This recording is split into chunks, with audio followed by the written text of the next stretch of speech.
ماشاء اللہ لا حول ولا قوۃ الا باللہ العلی العظیم۔ بسم اللہ الرحمن الرحیم۔ الحمد للہ والصلاۃ علی اہلہا۔ سامعین محترم السلام علیکم ورحمۃ اللہ وبرکاتہ۔ آج کا موضوع ہے کہ انسان اگر دعا مانگتا ہے تو اس دعا کے بارے میں نا امید ہونا معصوم کی نگاہ میں کیسا ہے؟ کہ اگر انسان کوئی دعا مانگے اور دعا کی قبولیت میں دیر ہو جائے اور یہ نا امید ہو جائے تو اس کے لیے معصوم کیا فرماتے ہیں؟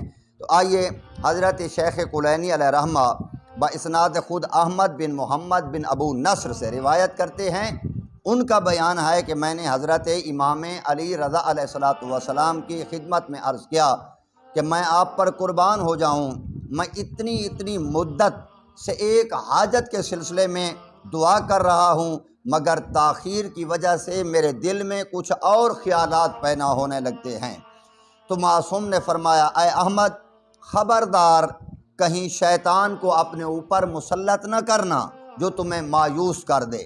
اگر دنیا میں کوئی صاحب نعمت و ثروت جو کچھ مانگے اسے اس کے مطالبے سے بھی بڑھ کر فوراً دے دیا جائے تو اس طرح اس کی نظر میں وہ نعمت اس قدر حقیر اور اس قدر چھوٹی و صغیر ہو جائے گی کہ پھر وہ کسی چیز سے سیر نہیں ہوگا۔ مطلب وہ سوال کرے اور فوراً دیا جائے تو اس کی اتنی قدر نہیں ہوتی۔ جب کسی مسلمان کے پاس نعمتیں بہت زیادہ ہو جائیں گی تو اس کے لیے خطرات و مشکلات میں اضافہ ہو جائے گا۔ کیوں کہ اس پر بہت سے حقوق واجب ہو جائیں گے اور بہت سے فتنوں کے سر اٹھانے کا اندیشہ بڑھ جائے گا۔ پھر فرمایا، تم مجھے اپنے متعلق بتاؤ، اگر میں تم سے کوئی بات کروں یا کوئی وعدہ کروں تو کیا تم میری بات پر بھروسہ کرو گے؟ تو احمد عرض کرتا ہے، جی مولا میں ہر صورت بھروسہ کروں گا۔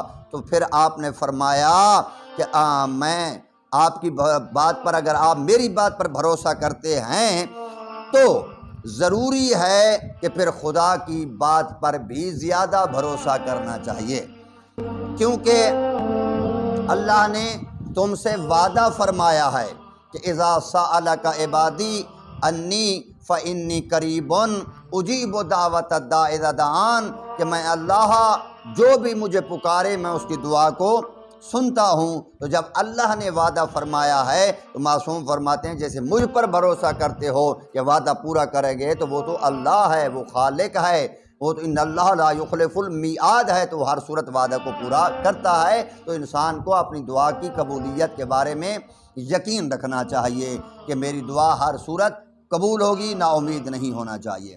اور اسی طرح اللہ فرماتا ہے، لا تقنطوا من رحمت اللہ، خدا کی رحمت سے نا امید بھی نہ ہو جاؤ۔ اور اسی طرح واللہ یعدکم مغفرۃ منہ وفضلا، کہ خداوند کریم تمام مقامات پر اپنی دعا کی قبولیت کا وعدہ فرماتا ہے، اور انسان کو چاہیے کہ اپنی دعا مانگتے وقت اللہ سے نا امید نہیں ہونا چاہیے۔ نا امید ہونا فعل حرام ہے، دیر ہو جائے جلدی ہو جائے، وہ علی کل شیء قدیر جانتا ہے کہ میں نے کس وقت اس کی دعا کو قبول کرنا ہے یا نہیں کرنا ہے۔ تو کم از کم ہمارا عقیدہ توحید اور اس حوالے سے صحیح ہونا چاہیے کہ اللہ نے وعدہ کیا ہے تو وہ وعدہ خلافی نہیں کرتا۔ وما علینا